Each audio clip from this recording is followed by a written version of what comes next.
Aujourd'hui, nous allons parler de cette sortie qui a marqué nos esprits. Qu'est-ce qui se cache dans les ruines d'un ancien hôpital? C'est un témoignage de Léa B.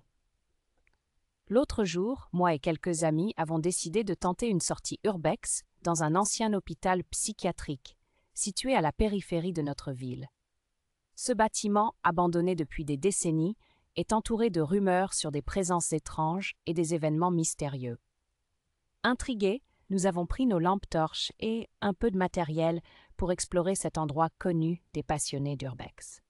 Nous sommes arrivés en fin de journée, juste au moment où le soleil commençait à se coucher, projetant des ombres inquiétantes à travers les ruines. L'entrée était enfin accessible, et lorsque nous avons franchi le seuil, une odeur de moisissure et de désespoir nous a envahis. Nous avons parcouru les couloirs sombres, écoutant le bruit de nos pas résonner dans le silence pesant.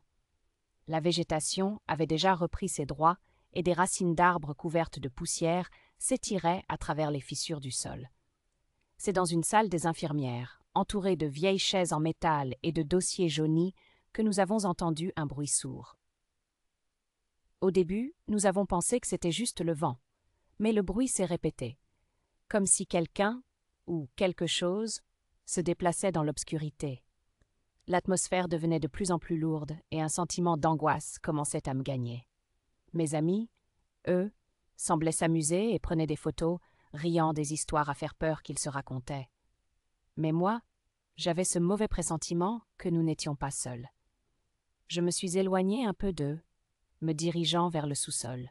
L'air devenu plus frais à mesure que je descendais les marches crissantes attrayait encore plus ma curiosité. Dans le sous-sol, des rituels avaient clairement eu lieu. Des images étranges étaient dessinées sur les murs et des bougies éteintes traînaient au sol comme des vestiges d'un passé inquiétant. Tout à coup, un cri m'a fait sursauter. C'était l'un de mes amis. Il était même devenu blanc comme un linge.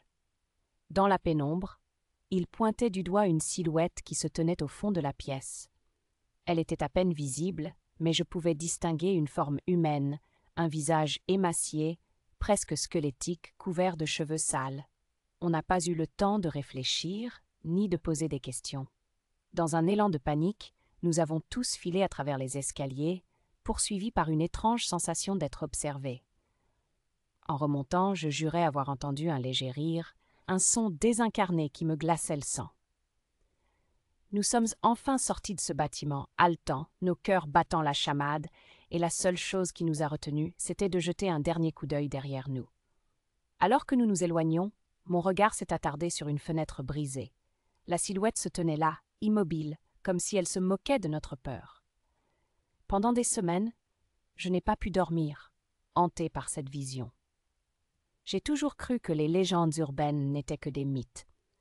Mais cette nuit-là, je suis devenu un fervent croyant des horreurs qui rôdent dans l'ombre des lieux abandonnés.